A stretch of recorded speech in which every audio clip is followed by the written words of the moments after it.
How to select a niche product to promote the smart way. A lot of ClickBank marketers fail because they don't know how to pick the right niche.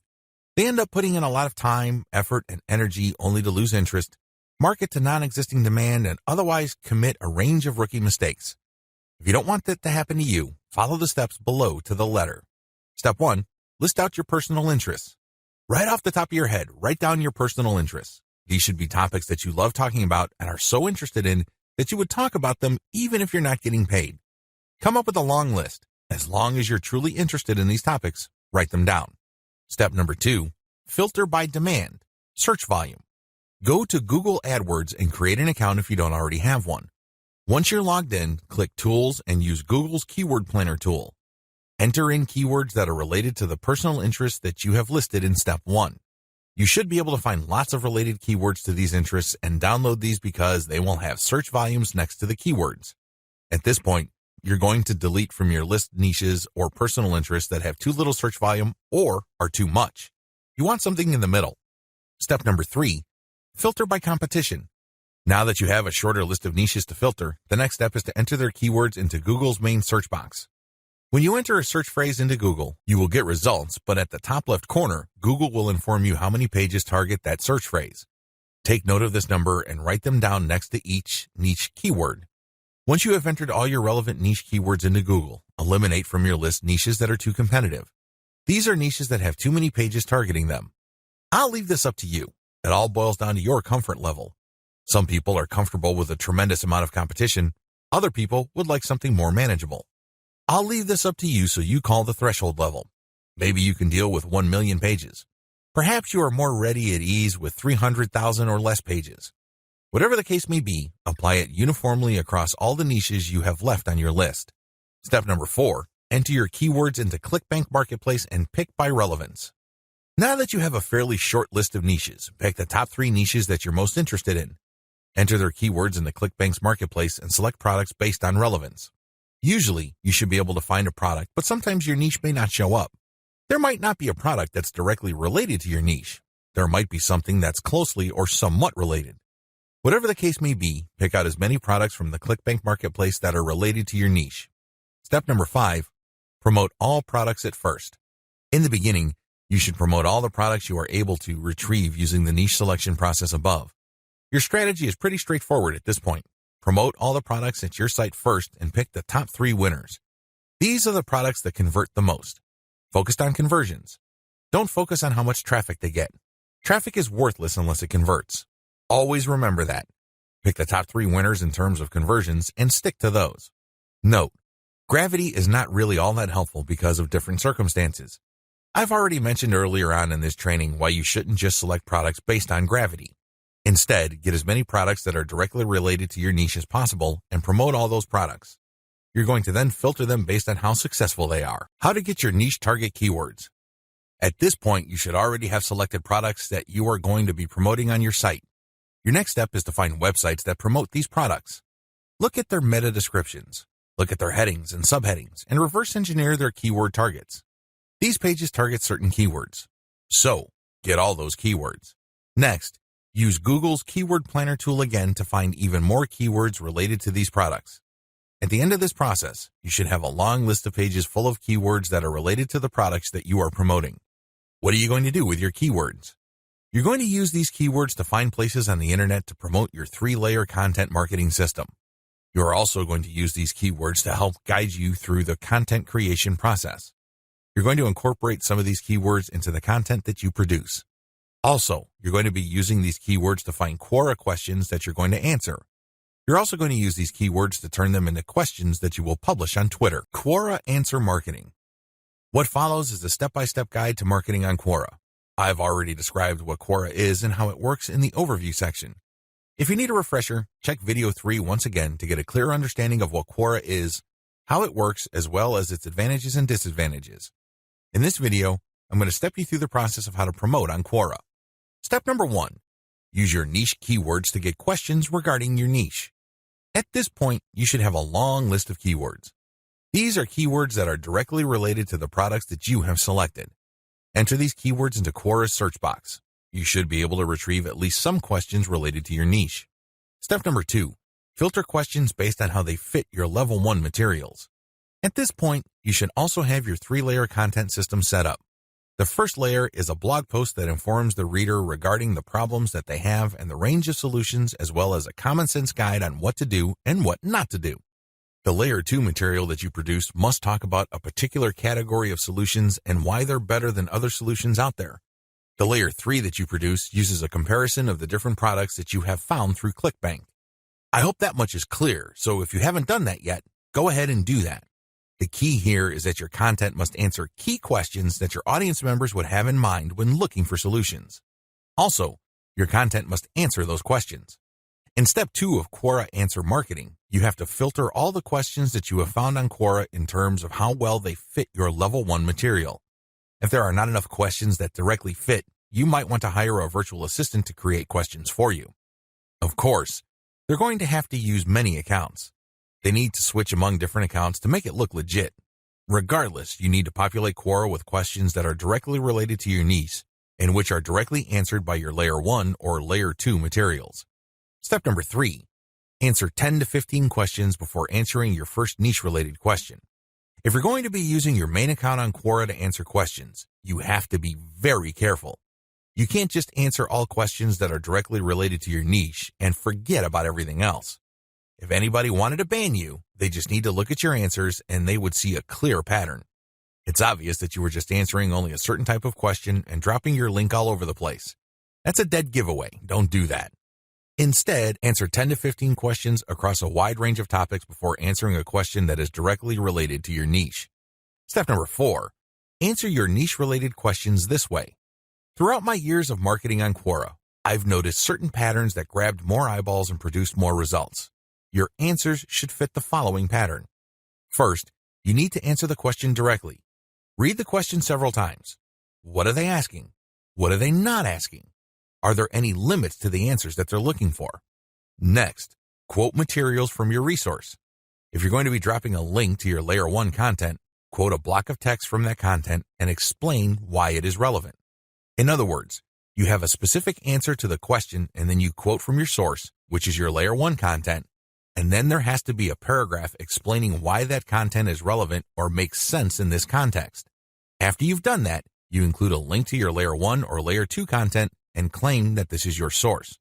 If you do this right, you're not going to get banned. Also, if you do this right, people who read your answer are more likely to click through. Step number 5, answer 10 to 15 questions before answering your next niche-related question. This is a big deal. You can't just answer only questions related to your niche. You're going to be too obvious when you do that. I suggest that you answer 10 to 15 other unrelated questions in a wide range of unrelated niches. When you answer these questions, drop links randomly. This is curated content that answers their questions and are extremely helpful. These links are not related to your niche. When you do this, you build authority. You begin to look like a legitimate and bona fide member of the Quora community. Step number 6, drop your target link 15% of the time and do not copy and paste. It's really important to establish a healthy ratio of linked posts on Quora. As I keep repeating, when administrators check your account, they must not see a clear pattern. You must throw them off. Your account must look legit. Your account must look like the account of somebody who truly likes helping people by answering their questions. How do you do this? Only 15% of your total posts link to your own pages. The rest link to other third-party content or do not have links at all. Also, none of your posts are simple copies and pastes of each other. You're not just using some template over and over again. If you are able to do this and you are able to maintain a 15% ratio, you probably will not get banned for spamming. I can't guarantee anything, but the chances of you getting banned are going to be lower than people who just drop a link every time they post. Comment on blog posts that use Facebook comments. Here's the step-by-step directions you need to follow for this marketing technique. Step number 1, use your targeted keywords in Google to find blog posts that use the Facebook Comments plugin. Use this search parameter, your keyword or key phrase here, plus Facebook Comment plugin. Of course, modify that search string with your specific keyword. You use one keyword at a time. I know you have a lot of keywords on your list. Do unique searches for each one of your keywords using that string, and you should be able to retrieve a lot of results on Google. Step number 2, go through each result and filter them based on relevance to your layer 1 content. Click through each and every result. Read each post. Does it make sense to comment on this post and refer to your Layer 1 content? Is there a strong enough connection? If the answer is yes, then copy and paste that result to a separate file and keep filtering your results. At the end of this process, you should have a long list of blog posts that use the Facebook comment plugin that are related enough to your niche. Given this topical similarity, it's easier to post your link on your responses to these posts. Step number 3, answer issues raised by the blog post. It's very important to signal to whoever wrote the blog post you're commenting on that you actually read their post. This means you're going to avoid posting, "Hey, good job," or "I love this post," or other similar garbage. Instead, you're going to repeat some of what they said and explain your understanding of it. Then, you're also going to raise issues with them or raise questions. You may not agree, and say so. After you do that, raise key points that are related to your Layer 1 content, and then quote a segment of your content and then post a link. Done properly, your comment is not going to look like spam. Instead, your comment actually enhances the content that you're commenting on. Step number 4, make sure you only post when there's a direct fit. I can't repeat this enough. You must only post comments on a blog post that directly fit your niche. There also has to be a natural progression from your level 1 content to whatever content you're commenting on. Step number 5, pace yourself. Look at each post as an investment. It's going to take you some time to craft a winning comment. You can't rush through this. You can't post garbage. You definitely cannot copy and paste the same answer over and over again. This is why you need to pace yourself. Each comment should be at least 200 to 300 words if you're doing this right. Obviously, you can't do this all day, so set up a schedule where you're commenting maybe 10, 20 times per day. The good news is this is an investment. If you're only posting high-quality materials, chances are most of your comments will not be taken down. Also, chances are people are actually going to click through. Shortcuts. Hire a virtual assistant from CongoPlus.com for only $30 per day. Not only can you set quotas with them, but they only list people who have a college degree and who have a strong command of the English language. Similarly, you can hire virtual assistants from places like Fiverr.com. Whatever you do, make sure you screen English proficiency if you're going to ask them to help you with this form of ClickBank marketing, forum marketing. What follows are step-by-step directions for successful forum marketing of ClickBank products. Please note that you should have your 3-layer content marketing system already set up. This is a series of articles posted on your blog that link to each other. You have to have these already. These are not only targeted to your keywords, but they also compare different ClickBank products in your niche. Look at the 3-layer content marketing portion of this training to get the inside scoop on how to set this up. Step-by-step directions for ClickBank forum marketing. Step number 1, use Google to get a massive list of forums in your niche. Now that you have a massive list of keywords related to the products that you're going to be promoting, as well as your niche, enter these keywords one by one into Google to look for forums. You're not looking for blog posts. You're not looking for Quora questions. You're not looking for places to post Facebook comments on. Instead, you're looking for actual forum discussions, or better yet, forums that are directly targeting your niche. If you can't find forums that are directly related to your niche, look for sub-forums that are directly related. If you can't find that, look for off-topic or general chat sections of these forums where people talk about your niches. Step number 2, create a real-looking account complete with your picture, biography, and other details. Please note that you don't have to include your personal picture. You can just use a picture that is related to your niche. The point is that your forum account must look real. This means that when people look at your profile, they would see a picture and a short biography. Make it look real. Do whatever you need to do to make it look real. Step number 3, post 50 to 100 times to establish a track record.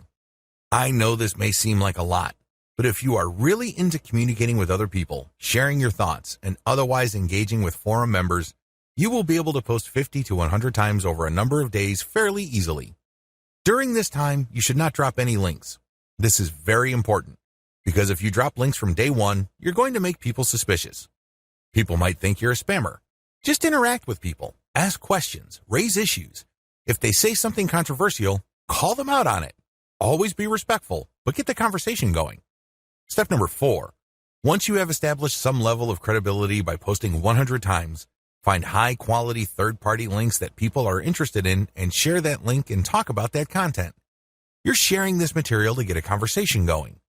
For the next 100 posts, 30 of those posts must involve some third-party link.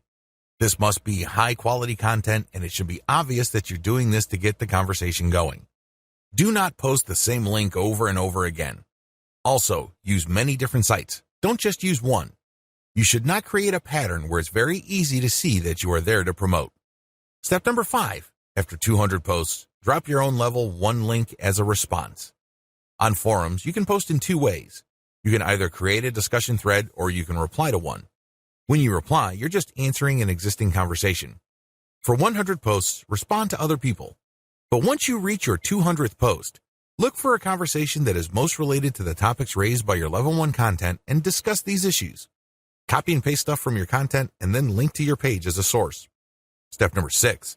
Drop your level 1 link as a discussion thread after 300 or more posts. From post 200 to your 300th post, engage. Do not post your own links. Instead, build more credibility.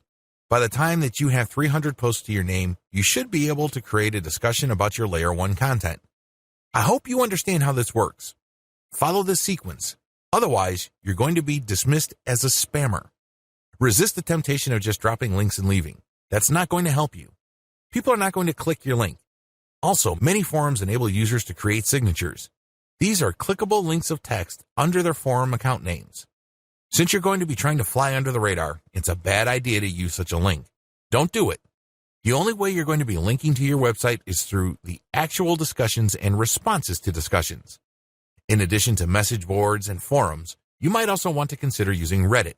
Take special care when working with Reddit. You'd be better off looking for a subreddit dedicated to your niche or something closely related. Using the same rules I mentioned above to establish credibility before starting your own discussion threads with your link in them. Automated Twitter marketing. Follow the step-by-step directions below to set up your own automated Twitter marketing campaign. Step number 1. Using your keywords, find content using a tool like BuzzSumo. I recommend using BuzzSumo because this online tool intentionally looks for content on social media based on certain keywords and niches. It then ranks this material based on their social engagement levels. When you get access to this type of content using your niche keywords, you can rest assured that the content you see is viral or has enough traction on social media. You don't have to use BuzzSumo. There are other similar tools out there. Regardless, you need to use that kind of tool. Otherwise, it's going to be very hard for you to do this manually. You're going to have to go through a lot of content and manually check the social signals. It's very tedious. It burns a lot of time. In many cases, you are still not sure if you got the right content. Step number 2. Find your competitors on Twitter and find their keywords. Now that you have a massive list of niche and product-related keywords, use these on Twitter to find all your competitors. Get as many of them as possible. Next, look at the hashtags that they normally use with their posts and copy and paste them into a file. Get as many of them as possible. Step number 3. Load Hootsuite with BuzzSumo retrieved high engagement content. Now that you have a massive list of highly viral content in your niche, you load them up into Hootsuite or some other auto-publication and scheduling tool and auto-publish with your target hashtags. Make sure you use 1 or 2 hashtags with each tweet. This way, you get a chance at drawing traffic in more ways than one. In addition to the third-party content that you are scheduling for publication using Hootsuite, you should also rotate in your Layer 1, Layer 2, and Layer 3 content. Use a link shortener service like bit.ly. For each of these tweets, rotate among your target hashtags. Step number 4. Follow your competitors' most active real followers. While Hootsuite and Social Oomph or some other auto-publishing tool you are using runs in the background, you should manually look at your competitors and look at who is following them. Go to those accounts and pay attention to the activities of those followers. If it's obvious to you that these followers are active and truly interested in your niche, follow them. The strategy here is pretty simple. On Twitter, a certain percentage of people will automatically follow you back when you follow them. Not everybody does this, but around 20 to 30% of people will do this. The key here is to create a following of not only active real followers, but people who are truly interested in your niche. If you do this right, you build a tremendous amount of credibility with the high-quality curated content that you're sharing, and this can draw eyeballs to your Layer 1, Layer 2, Layer 3 content, and this can lead to traffic to those pages. Automated Facebook marketing. Follow the steps below to set up an automated marketing system using the Facebook platform. Step number 1. Using your keywords, find high engagement content using BuzzSumo or some other tools. Watch video 9 again and follow the instructions all the way up to step 3. Skip the hashtag part. All steps are exactly the same. Step number 2. Use your keywords to find Facebook pages and groups in your niche. Once you've loaded your Facebook page with curated content, the next step is for you to find Facebook pages and groups that are interested in your niche. Step number 3. Engage with other niche-related Facebook pages and groups. Go to those Facebook pages and groups and like stuff, comment, and share your reactions. You're not dropping any links at this point. You just want to be seen as an active member of the community. After about a couple of weeks actively engaging with people and getting them to like your comments, you should then start to drop links to your Facebook page posts. These posts feature third-party content that has been curated. Step number 4. Drop your site's links from time to time and keep the engagement posts going. It's important to make sure that you do not abandon the Facebook pages and groups that you are tracking. These are all directly related to your niche. You have to keep up your engagement with them and still be an active part of the community. But from time to time, share links from your page. The strategy here is to get people to notice this content. If they like the content, they can click through to your page. If they notice that they like the content on your page, they can then like your page. Your end goal is to grow the amount of likes your page gets. Considering the fact that Facebook is actively reducing the influence of pages, you have your work cut out for you. However, if you do this right, you can build a solid and loyal following of niche fans using this technique.